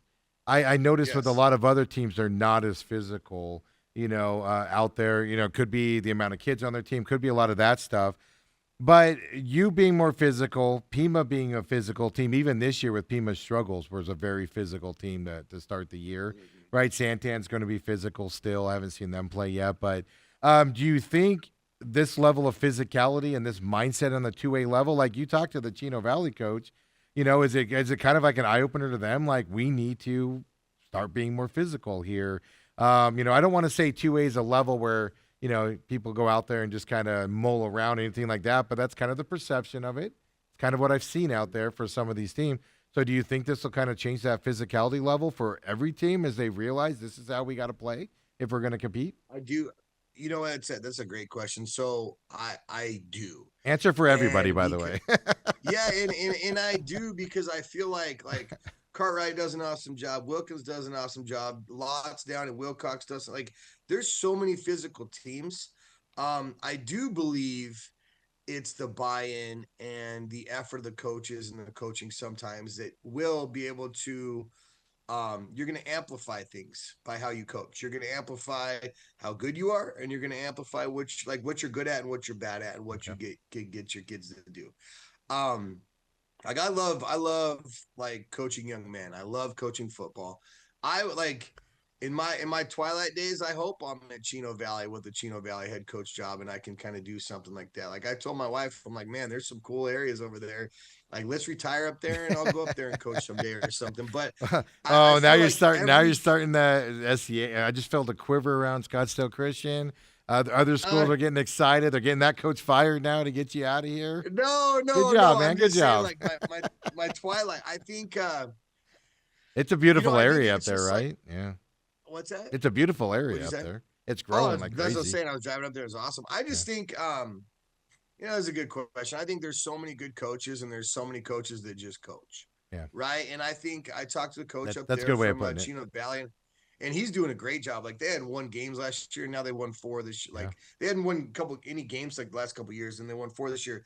And he told me, we had a good long talk, and he's like, hey, like, you are the benchmark. And I don't think we're necessarily the benchmark, right? There's a lot of teams in 2A that are really good. But he said, you guys are the benchmark, and that's what teams are trying to get to. But sometimes, as a program, as a school like Chino Valley, which hadn't had the wins, but they're getting better, like, playing a team like this will make them better. Now, it doesn't necessarily feel like it in the moment, Yeah. but they're going to have to up their speed, their physicality, the things like that. And I think the more physical teams we have, like Santan Pima, St. John's, Wilcox, like ALA, like all these teams, right? Like, I think there's a lot of physical fast teams, and I think it's going to up 2A at the end of the day. And I think probably, and everybody kind of talks about it, there should probably be some separation between like maybe like a 11-man 1A. Everybody talks about that stuff like that. Yeah. So there is a separation. So there's not 50 teams in 2A, right? So I think the top is top heavy and the bottom's bottom heavy, right? Like, I don't even know. There's the middle is kind of tough. Well, we I talk think about every that team on has the. op- Me and Dale talk about that on like the 6A and 5A level. You know, when it's when a so Basha hard. plays Hamilton, you know, that's a beat down dog out fight, and then Yes. Basha plays, you know, a team that's really good, but they're not Basha level. They blow them out by 40 points. You know, so I that's think a struggle I in think high that's- school everywhere, though, Mike. You know. Yeah, I was just gonna say that. And everybody here's the thing. Everybody wants to rip the AIA, and everybody wants to have an opinion. You know, at the end of the day, it's just high school football for these dudes, and they're Yeah. trying to do the best. They're trying to have the right rules. They're trying to do the right things. But I would never, ever want to be put in front of like 300 teams and divvy out and see who plays each other, because Yeah. a school down the street may not be as good as the other school. That's your rival. They're going to go kill those guys, and those guys are going to end up moving and coming to this school. And it's like, there's so much movement. There's so much everything. I think we get used to it in college because college has so many good athletes now. There's college football is better across the board, right? So you got even some of these lower end teams can compete with some of these top end teams, and there can sometimes be an upset. High school, it doesn't happen as often because it's much different. There's not as good athletes, not as good at coaching, all that stuff. So I just feel like after my tangent right here, I just feel like it's hard, right? It's hard to be able to separate all this stuff. And Well, like you like- said, I mean, you set up your schedule and you expected you know, to have some competition here to start the season with some of these teams, and it just hasn't worked out. You know, that's no fault of anybody's fault at all from that side of things. You know, and it just worked out that way. But we got PC, and next Saturday, man, they're the number 1 team in the state, and we got to play them. So I'm excited about that. And then we got Camp Verde, and then probably someone between Parker, ALA, and maybe Scottsdale Prep Reeks in there. Our last 3 are gonna be really, really, really good teams. Yeah, I'm clearing the schedule for the last 3 out there, so I'm looking forward to it as well. But Awesome. before we get to serious stuff here and everything, I didn't even notice. But Robert was on vacation last week. He was out in paradise celebrating. And I was like, stop watching the show, Robert. Go enjoy your vacation. So he missed the show last week. I didn't even catch on to it. Where's the mustache at, dude? It's here. I just trimmed it. Look. hold Oh, on. you just trimmed it. Okay, there you go. Yeah, it looked like it was gone. All I'm right. trying to. Yeah, it's a little thin. It's a little thin like my hair. I got my you know what victory I mean? beard It's not- going right now. The winter beard Yeah, going. it's not as dark, Okay. and maybe it's more gray and yellow than anything else. It's not as. But the It's not tattoo's supposed still to be here. skin Not tone, the- Mike. Yeah, I know. It really is too. Like, I thinned it up, and I'm like, oh, I can't even see that right now. Yeah, but that- it's okay. look- I almost got rid of it. I almost got rid of it. That's where you accidentally cut it wrong, and then you're like, "Oh, I gotta get rid of it now." I know, So but while it's you were a little- giving that long explanation, if you saw me like do weird things like with my screen, I was all trying to see if you had it or Oh, not I after know. Robert texted in. It's so. still here. It's still here. It's not pretty, but it's still here. So I mean, the trip up to Chino Valley, it was a long trip for you. Like you said, you might have to play a Parker coming up here, you know, for the last game of the season. Long trip there as well. Guys handled the trip well, went the way you thought it would be up there to Chino Valley? Oh yeah, they actually did really. Hold on one second. My wife's texting me. Uh-oh. She's going, you better not take that She's- mustache off. No, she's subbing today, so I don't know what she's actually subbing at STA today. I'm here, Oh. so like it's her first time ever subbing, so I don't know if like she needs something, forgot her lunch or something. But anyways, okay, so yeah, long trip up here, and honestly, crazy enough, like that was a day that we had the most amount of water. Yeah, in the last that's what I was going to 7 ask. years. Yeah. So man, all of a sudden we get provincial down floor. Like my pool filled up like Yeah. easily a foot and a half, Yeah. right? So it's like, and I'm getting texts and emails. Are we playing? Are we playing? Are we playing? And we reached out to Chino. Chino was as clear as day, and it was gorgeous. We got What- up there, it was like 65 degrees. They have a natural It was field awesome. or do they have artificial turf? Yeah, they do. They got a natural. Oh, field. natural. Yeah, they got a Okay. natural field. Yeah, because So a lot of it's- games down here, the and it natural was, field games were canceled and moved to Saturday and Sunday. Oh yeah, because Yeah. it pulls up, right? But no, Yeah. Chino had a good little dump out. So there was a good hill in the middle to make sure it Yeah, drained. drain it, They yeah. do. They got a good little hill, but it's an old school Chino. I felt like I was talking to their coach and I was like, man, it felt like I was playing at Kingman High School again. It felt like the grass and the stadium set up the same, and the grass was really well taken care of, green. It just had that good little hump in the middle that you had to run downhill on. But, Yeah, and I mean, I was down here for the ASU TCU game like an hour before kickoff. Man, torrential downpour. The stairs are flooding. You know, it looks like a natural waterfall. Man, kickoff came though. It was a perfect night, like 60 degrees, and I wore a long sleeve like, sweater. I was kind of chilly. It was like I'm such a wuss in my old age, man. yeah. So I was wondering about Like, you that's guys up there. awesome. You know, so Oh, it was cold. It ended up like I had like shorts and a short sleeve off, and my fingers were cold, like wet and cold. Like it was just damp the whole time. My dad was doing stats in his paper, like he's old school, right? So yeah, it's yeah, on he does the paper, and it was, like, clipboard. Yeah, not raining, but it was damp, Oh, right? yeah. So it's just like that's how humid it was and cold up there. It was awesome though. poncho or no poncho? Don't lie to us. Did you put the poncho on? No, I'm never wearing a poncho. I wore shorts and I wore a short sleeve shirt, dude. You gotta, hey, every once in a while you gotta be tough, right? You gotta be tough every once in a while. Now, Dad had the long sleeve on, sipping the coffee. Well, before the Your dad weighs like 70 pounds. So yeah, he doesn't. He's It's a cold. brittle old boy. hey, I have a side question here because obviously I was at the ASU game. What's that? Last couple of games, the score hasn't been being updated at all. Is that a you guys thing or is that because you're on the road kind of a thing? Just out of curiosity. I for some reason, yeah. If our what was it? Were they away? The home. No, game it should was be your a little homecoming more- game, and then this game was away, so it was even at home. You guys, yeah, it wasn't being updated. You know what? So.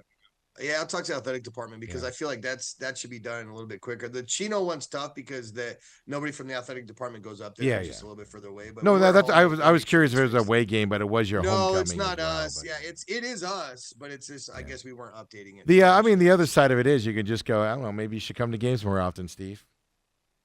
No, I don't know. It's like no, because there was a bunch of people like I saw after our game had been done for an hour, and it's like, Yeah. hey, like no Yeah, what- STA score, and I'm like, we can do it better. I do updates, so yeah, I'll be like, like at ASU game, I was like, ASU's up, whatever, and I go, meanwhile, across town, and I do Desert Ridge because I have ties to that school, yeah, Queen yeah. Creek and all that, and I was like, no, Desert Ridge didn't do it either, but they got blown out by, whatever, 40 points, so they probably weren't doing it on purpose. But for you guys, I was like, I don't know what's happening up there.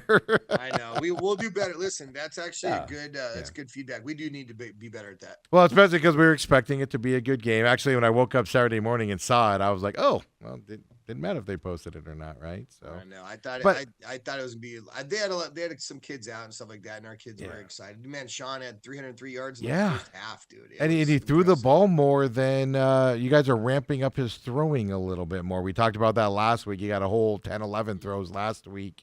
Little more this week. I asked you last week, is it a lot of, yards after catch type of situation? What's going on with that? But you guys are ramping it up a little bit more for him, on the throwing side. Excuse me, I have the hiccups. Yeah. I think we need to. We're gonna have to. I mean, to do what we need to do, we're gonna have to be able to run the ball, throw the ball, and play good defense, right? So you got to work on all of it. Your defense, some turnovers are starting. Your defense is starting to get more turnovers, I've noticed, last couple of weeks as well. Kind of leads to that physicality side of it, or are they, stripping the ball out, doing, things to get those? Are they reading the offenses properly? What's going on with the defense? I think it's Coach Clark's doing an amazing job with them. I think he prides himself on keeping their points low, right? But I think our boys are just playing faster and more physical, and that's what happens, right? So it's like Abe Ortega, one of our defensive tackles. I think he had 3.5 sacks or something Yeah, last game. I think it's a fumble 3.5 is what recovery. it says. Yeah. Yeah, he just plays in the backfield. The kid's so quick. He's defensive tackle, gets off the ball quicker than anybody I've ever seen. He's in their backfield. So half the time, their quarterback running back exchange is starting to happen. And Abe's there sometimes that they got to pull in guard and he can get in the backfield. Yeah. I think the physicality is like the biggest, like, that's our biggest attribute on our team. I think we're a physical football team. And I think that shows. And I feel like, and I guess I don't want to say this in a negative way. I feel like the kids on the other side of the ball are thinking about that. And when you're thinking about that and you're worried about the wrong things, you're going to make mistakes, right? So mistakes happen when you are not necessarily playing fearless and when you're playing with a little bit of fear. And I'm not saying anybody fears this, so I guess I'm not saying it right. But I know what you're think saying, our but kids you're just- setting up your haters to come at you here. But no, I know, so well, I'm Dale trying not talks to about get- it. Oh, yeah. I'll put it this way: Dale talks about it all the time. A quarterback that constantly gets hit, and his throws are off. That one time he's got a clean pocket, he's still thinking he's going to get hit, That's and kinda so what I'm he's saying, still not right? So, accurate. yes. Yeah. Yeah, if you're constantly thinking about it and not just executing, Yeah. your chances are you're gonna be mistakes. And we do it all the time. If he's thinking about something or thinking about where the blitz is coming from like that, and he's not executing properly, like there's gonna be mistakes. There's gonna be errant throws. There's gonna be stuff like that. So it's like we do it all the time. So I just know as high school kids, like if that's in the back of your mind, you're not executing and doing exactly what you should be doing. So there are errors that happen. So I think it's attributed to our physicality, but it's also attributed to like our kids just constantly going and like execution on the other side of the ball. There are a couple of them were like quarterback center exchanges. So it's Oh. kind of like that's Okay. tough. Yeah. That was an early one. I Yeah. did see that. Yeah. So I was wondering if the wetness, but you said it wasn't wet up there, so it's a little damp. bit different. Yeah. Moist. Well, they should be used to that up there, right? But Yeah. interesting enough, I looked at the ratings this week, right? Camp Verde, like you said, you got them coming up, ranked number 1 now, off of their strength of schedule for them. And then you guys are, of course, number 2 there at 6-0 to start the season. Camp Verde has 1 loss on the year early on. Chino Valley's Did third. Camp Verde hop PC, huh? What do you say? Did Camp Verde hop PC? I thought Yeah, PC according to was what I one. got right here, Camp Verde's number 1. Yeah. And you know what? I think a lot of that is attributed to not having played us yet, too. I think a couple strength. Well, that's what I was saying. Chino made Yeah. a jump, and that's what I was going to ask you. Chino playing you jumped them up this week, I'm assuming, right? Yep. Yeah. So I think that's the teams that we haven't played yet, and we're getting excited to play. I think their strength of schedule is better, probably because of us, and then ours is too because of them. But Well, they're ahead of us right now. I mean, so we'll see what Cortez, you happens. got them this week, right? They're 1-5 on the season, Yes. 0-2 in their region, and they're ranked 5th. Yeah. So they've played Yeah, some that's tough what I'm saying, teams, yeah. and Chino Valley. Yes. They lost to Chino Valley by 1 over there at 31st Avenue and something over there. So I mean, they've played hard. They played some of these teams good, and they played hard against these teams, not necessarily getting the victories out of it here for Cortez. So tell us about that matchup coming up this week. Is it Friday night this week? Yeah, it's Friday night this week. I think Cortez, like, extremely coached team, a well-coached team. Their coaches do a good job over there. It's just they're kind of a little bit of a down year. It's hard to get kids out and playing and all that stuff and bought in some of these areas. But I think they do well with what they have, right? They do well with what they have. They put out a team that's gonna fight you tooth and nail no matter the score. So I'm excited to go play at Cortez, and they run a similar offense to what Phoenix Christian does. So it'll be nice to be able to play that team and then go into Phoenix Christian and have that same kind of offense. So it's a good game for us this week. It's a good group to go play because they're good kids too, right? I've seen them play. I haven't seen any dirtiness or anything crazy, and I kind of like the way they play. It looks like they're just having fun when they're out there, and I think playing an offense like we're going to be playing against PC will be a good week prior to PC too, and not to look past as a trap game, but you kind of just right. look at Right. these things. Yeah. So you're going to the Avenues this week. It's a different mindset going on. I'm just kidding, Cortez. Relax. No. I love the Avenues, dude. The Avenues got some Hey, Avenues got Liberty, Cactus, Nah, Peoria. that is There's true. some nasty teams in the Avs. Yeah, Dude. There's yeah, but some we nasty- got Basha, Desert 18th ranked in the nation. Desert Edge. so. I know. I'm just saying. Listen, I know it's always an East versus West thing. We're always like right in the middle. I feel like we get put in the East. I don't know why. There's not much of a North. We're like the North. You know, Pinnacle. And Yeah, that's your problem. s- But Pinnacle's Shadows. even like more north. You know, I consider Pinnacle. I consider you guys east, to be honest with you, know, because isn't that you're weird? Like, south. You're far everybody enough does it. down. You know what I mean? So Yeah, it keeps going more west. You're right. So Yeah. it's just weird to where we're at. I don't even know what we are. Yeah, I guess 51 and over, right? Is it the 51? And that's what over? I would consider it to be. Yeah, Yeah, yeah. I would say Especially that north area. You know, then you get up, like you said, up into that big Pinnacle and in that north area up there. So I mean, like, look, you guys, you know, after that game, obviously a long drive back down on the bus and everything, and got back late. Get going this week. You know, big games coming up. I know we said it last week. It didn't turn out to be that way. But you do have Cortez. I don't know how this is going to turn out. I watched some of that preview stuff, you know, and they do hit. They do hit, and they're a little bit more physical. So it'll be Yeah, that's the interesting to same. see. I like it. They're a Going, great yeah. team to play. They're And you great. got some tough games coming up. Like, we're not lying about that. You do coming up before the playoffs coming on that stuff. So just keeping these guys grounded, ready to go. You know, homecoming's behind you as the season goes on. And, you know, how are you prepping? Like, Sean's not getting hit that much right now unless he's running the football, you know, not playing the whole games. I'm going to put money down that at least next week your guys are going to be playing the whole game. Are you worried about that going Without into a it? doubt. Yeah. Listen, PC's a good football team. How are we prepping? We're scrimmaging all day. Today we've got 5 series, actually 7 series, offense versus defense today, and we will be going at it today. So that's how we're prepping. We're playing football week in, week out. You know, I mean, we have our own inter squad scrimmages, which is a lot of people don't necessarily like to do throughout the year, but I like it because we got to stay prepared. Well, that's the thing. I mean, so do you, depending on the game flow and stuff, but do you keep the guys in a little bit longer? You know, like Sean in a little bit longer this week. Some of those starters in a little bit longer. You know, so they get a little bit more prep going into the next week. I'm not saying it's going to be a blowout. I'm just saying, is that a consideration going into this week that maybe push them a little bit more on the field?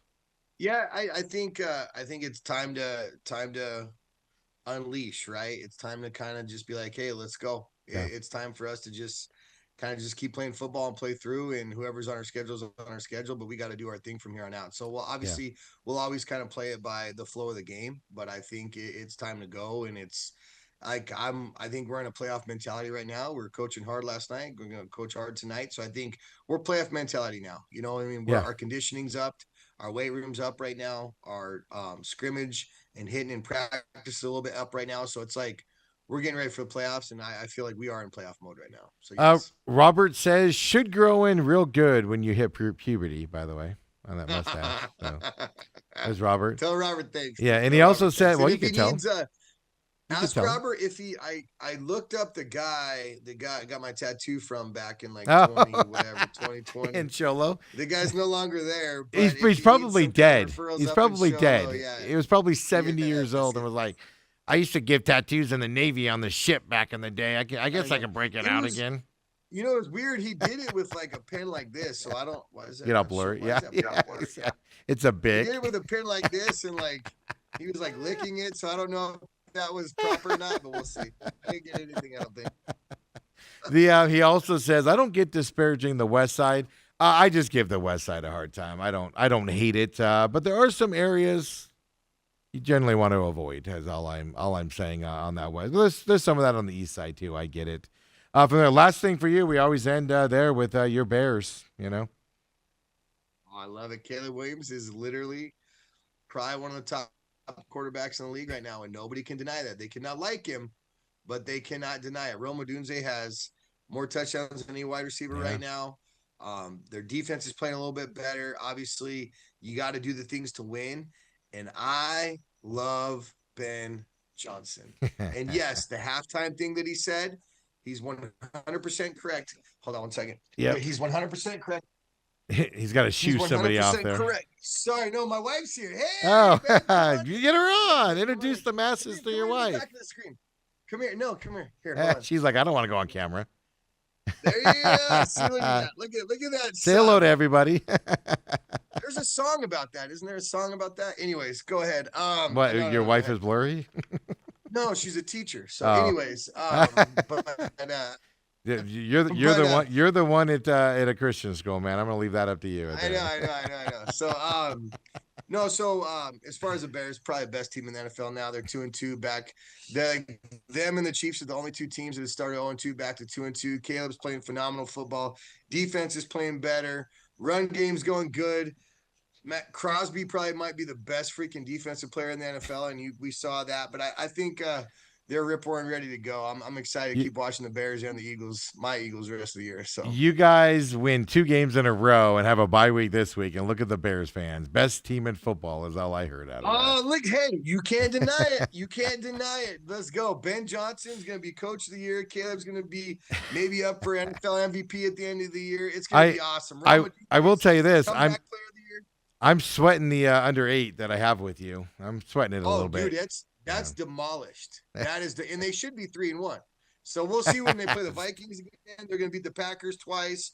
They're going to do all the things this year, Steve. I promise. I had you on the Vikings, on the Packers. I'm not too sure. Packers are struggling bring it. though. Jordan Yeah. Love is the most overrated quarterback in the NFL. Seriously, look at this. Like, I'm not kidding you here, man. Look at this. Commanders this week. Jaden Daniels out Monday night, next week. Excuse me. Right? They have a bye week this week. Then you got the Commanders without Jaden Daniels in Washington. Saints. That's a win. Should be. Yep, Saints. Ravens. They're struggling galore. You don't even know if Lamar's going to be out playing like for that 5 one. weeks. Yeah. Yeah, how long's he out? I think 5 weeks. Am Oh. I wrong? I thought I saw. I that didn't see somewhere. that. Maybe I'm wrong. You might be right. Maybe I didn't he's not see even that. out. Yeah. Maybe I just saw fake Twitter. I was One watching of those baseball fake- so much yesterday that I did not keep up on football yesterday. Oh, my Cubs. Hey, my Yeah? Cubs. Oh, that's dude, right. Freaking. Ah. Yep. I thought San Diego, their pitching staff, and now I'm like, I woke up this morning and I went, oh, the Cubs are going to do it. You know, Oh, it's over Yeah. now, dude. Getting that first Yeah. win, it's over. So- That's over. The Bears are in the playoffs, probably like NFC Championship. well, you're not Cubs kidding. are I mean, going because to then they got series the versus Phillies. Bengals, then they got the Giants, then the Vikings, who they have a quarterback issue right now, right? Then it gets a little hard. You got Steelers, Eagles, and Packers in a row from that. But then you got the Browns, before you got the Packers. Niners are injured galore before the Lions. Yeah, my 8 might be gone by beginning of November here, man. End of November. Oh, it will be. Mark my words. That's why I made the bet. I'm not a bet man, but I only make bets that I'll win for sure. All right, Taco. What was that place around the corner? Taco, whatever we're going to. I don't know. What, Del Taco? No, not Del Taco. No, It'll end no. up being Del Taco. The place where the ladies shun me for the like street talk. Yes, Street tacos are well, tiny, listen, not for again, you. They don't sponsor a show. I don't remember. I'll have to go get a sponsorship and then I'll throw. Yeah, the well, names they out. they haven't been there very long. They just opened. So yeah, hit them up. What the heck? Why are they not? Oh, for sure. Tell him I'll bring the big boy back in, and he'll eat here all the All right, time yeah, I'll if you bring the sponsor. big boy. He'll get that order that you I'll recommended. pay last for the time, so. sponsorship myself in tacos. I'll promise you that. Mike, get out of here. Appreciate it. We'll see you next Wednesday again. When do your kids go on break? Holly, when do our kids go on break? In a week. So then The you week have after, like the then you have a 11th. home game that time too. Then, huh? That week? Yes, Okay. yep. So Well, that's just Be what a we're good one. dealing It'll be with. a good 'Cause, like my kids are on this is their first week. They have next week off too. And then like their teams are still playing. It's kind of a weird deal. So it is weird, but that's gotta be awesome. That's gotta be I didn't get that when I was in high school. I think that'd be fun. Practice in the morning, be done, That's have the rest the of your day. It's like summer with games on a Friday. that's good. Actually, that's a Yep. really good point. So good luck on Yeah. Friday night against Cortez. We'll see you next week, man. Go Bears Go Bears. I'll talk to you. Have a great day. with that tattoo. See you, man. So Coach Bye. Sheehan joins us, of course, every Wednesday. We appreciate it very much as well. And look, it's their schedule. I know we said it last week. We were a little bit wrong on that, but their schedule's about to get difficult going into the playoffs. It's going to be fun to watch this team go here for what they do and into these playoffs. There's a lot of confidence up there, obviously, with the way they're playing. It's fun to chronicle this. A lot different than the last couple of years. There's no doubt about that. Last couple of years, early season struggles, and then turned it on at the end of the season. And the opposite this year. So with no struggles so far, I should say. So it's going to be fun to watch. So when we come back here, we'll keep it rolling. I'll keep it rolling. Let's get into this WNBA talk here because it's what the players are saying about the leadership. It's how they're saying it. Because name another league where this stuff happens. So it's a microcosm in the WNBA. but it kind of goes around the other leagues as well. We'll talk about it. Come on back, the main event.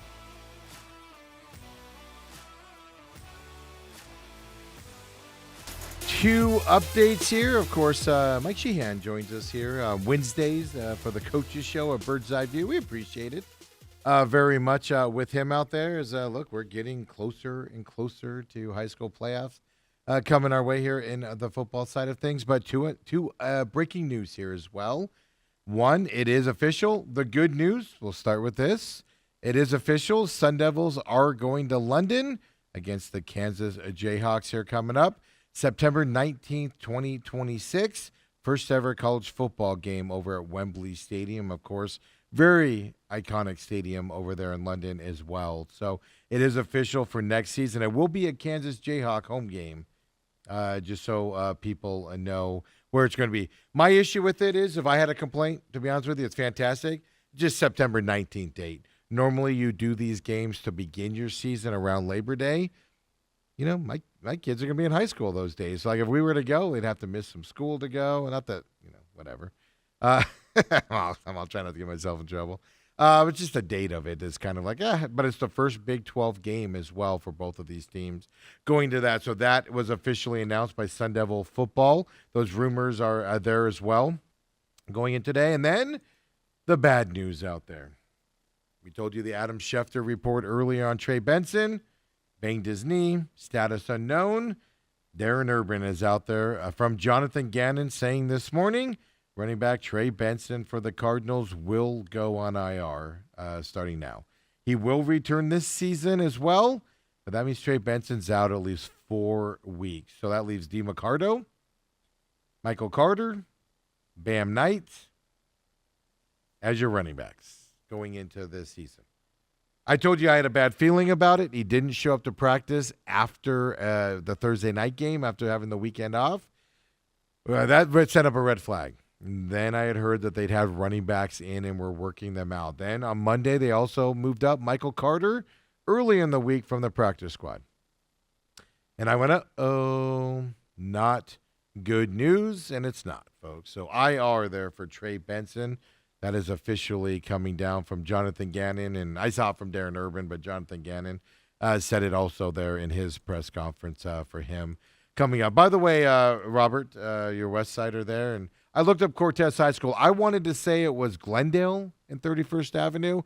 It's actually south of the Metro Center area there. It's actually 31st Avenue and Dunlap is where Cortez High School is for that SCA does go to on Friday night there. Basically, where Metro Center sits, it's literally right there on Dunlap, just off to the side there on Dunlap for Cortez High School. So that's where SCA is going this morning for a big matchup here, and we'll talk to them next week as well coming into that. So breaking news there, bad news for the Cardinals. I don't know if it's good news for ASU, but look, you get the exposure overseas in London, September 19th. I think it's a good thing for the team and their exposure. Now you just got to go win it, come back, and we'll see what the rest of the schedule is. Like, do they have a bye week the next week, or what happens afterwards? Right, is the bigger question to look at from that side. So I want to wrap up the show here, and this is WNBA talk, and I know a lot of you are going to be like, I'm going to turn this off now. Those of you on YouTube are going to go, I'm turning this off now. Those of you at Robat TV are going to go, I'm turning this off. You're talking WNBA.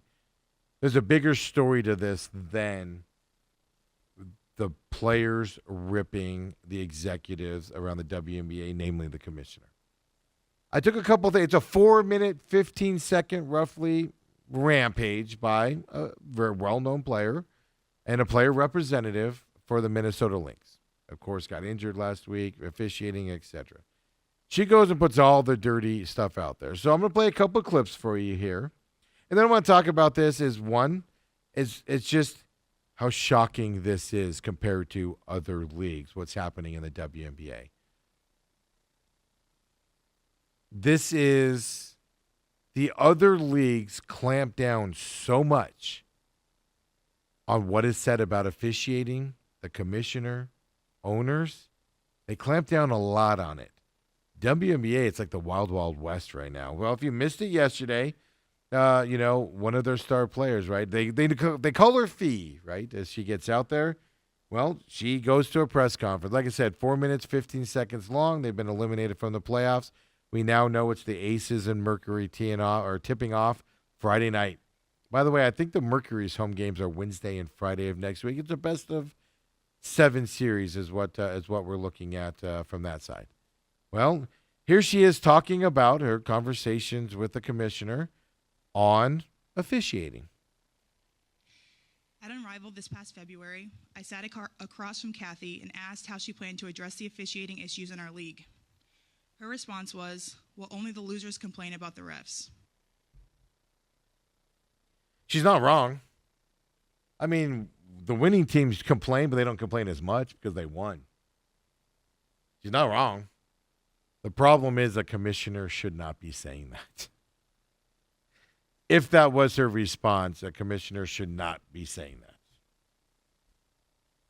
How are you going to address it? Well, only losers complain about that. That's not something a commissioner says. I should never say. Ever. It's terrible. It's terrible that she said that. I mean, it's to the point where, before we get to the other clip, right? And of course, Nafis Collier is her full name, but everybody calls her Fee. I mean, Asia Wilson came out. Obviously, last night they won their game, the Aces, and she came out. And her quote was, "I'm honestly disgusted by the comments that Kathy, the commissioner, made." That's one of the clips there that we just showed you. She goes, "I'm going to ride with Fee always. We got to continue to stand on business," is what Asia Wilson says as well. Sorry. I know I joke around about her name. I shouldn't. And I got to get used to saying it properly for Asia Wilson. Then she talks about the pay side of it, and she asks the commissioner. Now, keep in mind, this was a conversation back in February. They know their CBA is coming up. A lot of the players, captains, and the player union reps have been talking to the commissioner over the year, things like that. This is the first time. There have been rumors that the stance from ownership and the commissioner has been, we don't care, shut up and play. Those rumors have been out there. The players have talked about it. And we're seeing the responses now. If they're true, we have no reason to doubt. No reason to doubt what's being said here in this press conference yesterday. Number 2, this is about pay. I also asked how she planned to fix the fact that players like Caitlin, Angel, and Paige, who are clearly driving massive revenue for the league, are making so little for their first 4 years. Her response was, Caitlin should be grateful she makes $16 million off the court, because without the platform that the WNBA gives her, she wouldn't make anything.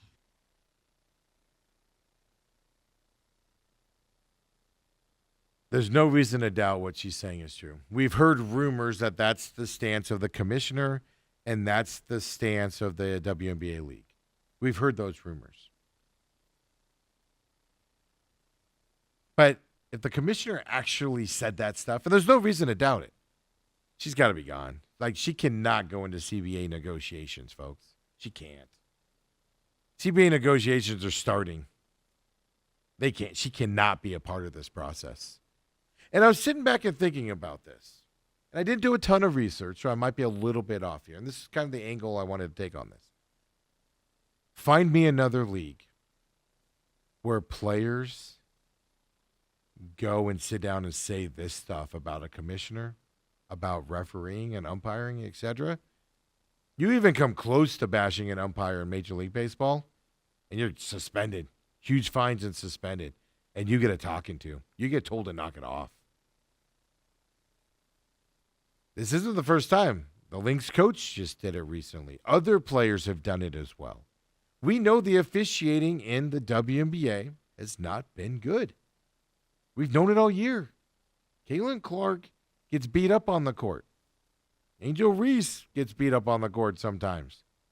The star players do. It's a physical game. And they haven't cared.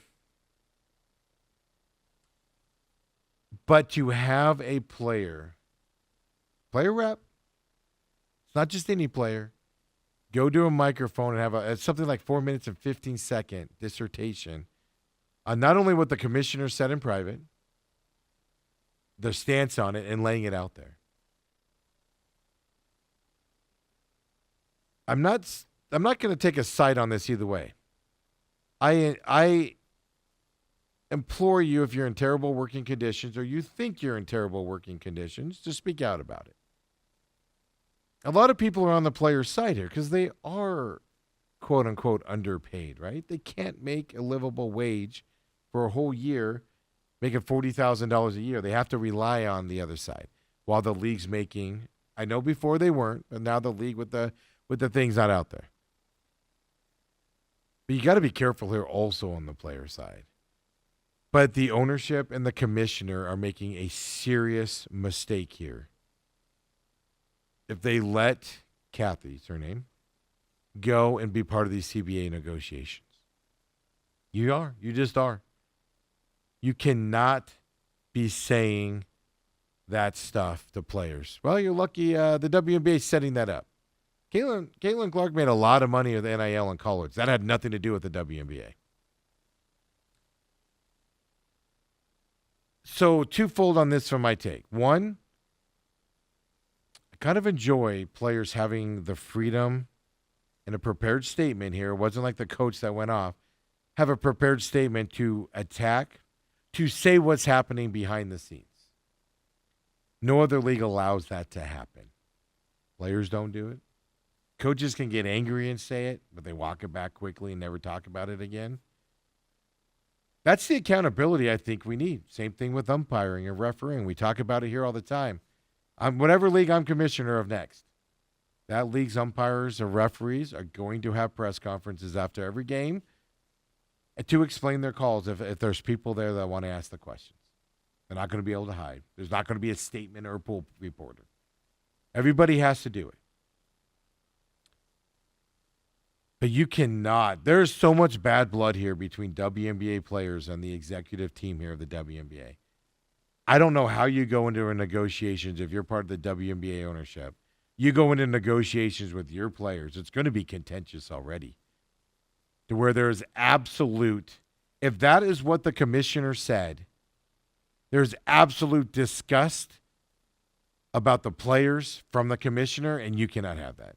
We talk all the time. David Silver bends over backwards for the players' side of things. Lets them get away with murder.